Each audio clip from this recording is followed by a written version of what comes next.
आज हम लेखा शास्त्र में पाठ 3 के अंतर्गत व्यावसायिक सौदों का लेखांकन में प्रश्न उत्तर के बारे में अध्ययन करेंगे। तो सबसे पहला प्रश्न है, लेखांकन के मूल प्रलेख कौन कौन से होते हैं? तो इसका उत्तर होगा, तो लेखांकन के मूल प्रलेख में पहला आएगा नगद पत्रक, दूसरा है बीजक, तीसरा रसीद, चौथा नाम पत्रक, पांचवा जमा पर्ची, छठवा जमा पर्ची, सातवां चेक या धनादेश। ये इसका उत्तर होगा। लेखांकन के मूल प्रलेख कौन कौन से होते हैं? अगला प्रश्न, प्रमाणक से क्या आशय है या प्रमाणक का अर्थ बताइए। तो यहाँ पर इसका उत्तर होगा प्रमाणक का अर्थ। प्रमाणक व्यावसायिक सौदे का लिखित प्रमाण है। प्रत्येक सौदे का एक प्रमाणक होता है तथा लेखा पुस्तकों में इसी प्रमाणक के आधार पर प्रविष्टि की जाती है।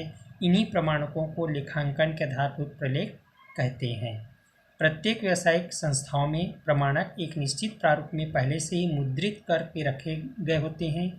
प्रमाणक दो प्रकार के होते हैं, पहले नगद व्यवहारों का लेखा करने के लिए और दूसरा अन्य व्यवहारों का लेखा करने के लिए। तो ये इसका उत्तर होगा। प्रमाणक का क्या अर्थ है, प्रमाणक से क्या आशय है?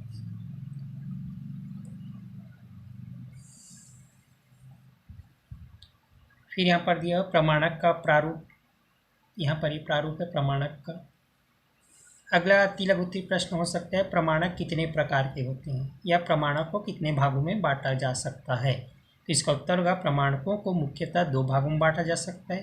पहला रोकड़ी प्रमाणक और दूसरा गैर रोकड़ी प्रमाणक। ये इसका उत्तर होगा। यह तिलक प्रश्न हो सकता है। फिर अगला प्रश्न, डेबिट प्रमाणक का अर्थ क्या है, इसका प्रारूप बनाइए। तो इसका उत्तर यह है, डेबिट प्रमाणक का अर्थ, डेबिट प्रमाणक नकद भुगतान को प्रमाणित करने वाले प्रलेख होते हैं। फिर इसका प्रारूप नीचे दिया हुआ है, जिस उत्तर के साथ बनेगा ये प्रारूप।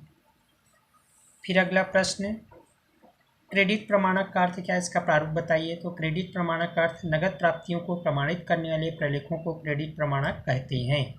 नीचे में इसका प्रारूप दिया हुआ है, इसका बाकी अगले पेज में है। क्रेडिट प्रमाणक का ये पूरा प्रारूप है कंप्लीट, इसके पहले पेज का।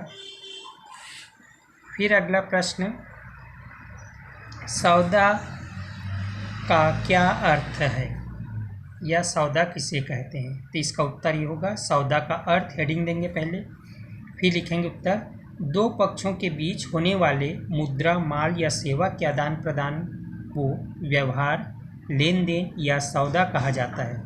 व्यापारिक सौदे के कई रूप हो सकते हैं, जैसे माल खरीदना, बेचना, व्ययों का भुगतान करना, दान देना, बैंक में रुपया जमा करना, बैंक से रुपया निकालना आदि।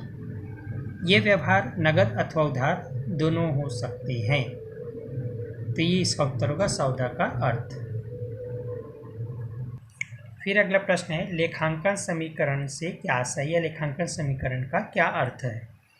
तो इसका उत्तर होगा, पहले हेडिंग देंगे लेखांकन समीकरण का अर्थ, फिर आगे से लिखेंगे, लेखांकन समीकरण से तात्पर्य किसी व्यापारिक या गैर व्यापारिक संस्था की कुल संपत्तियों का योग उनके दायित्व के योग के बराबर होने से है। अर्थात उनके पास जितनी संपत्तियां होती है उतने ही उनके दायित्व भी होते हैं। इस बात को जब हम निम्नानुसार प्रकट करते हैं तो एक समीकरण की उत्पत्ति हो जाती है। तो यही समीकरण लेखांकन समीकरण कहलाता है। नीचे सूत्र लिखेंगे, संपत्तियां बराबर दायित्व धन पूंजी। यहाँ तक इसका उत्तर होगा लेखांकन समीकरण का अर्थ। इसका अगला प्रश्न है, खातों का वर्गीकरण कीजिए। तो खाते का वर्गीकरण यहाँ पर एक चार्ट के रूप में दिखाया गया, ये इसका उत्तर होगा, खातों का वर्गीकरण।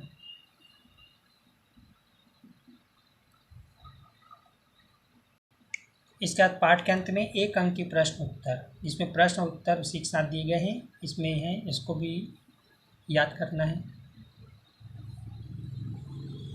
पाठ के अंत में दिए हुए हैं एक अंक की प्रश्न उत्तर।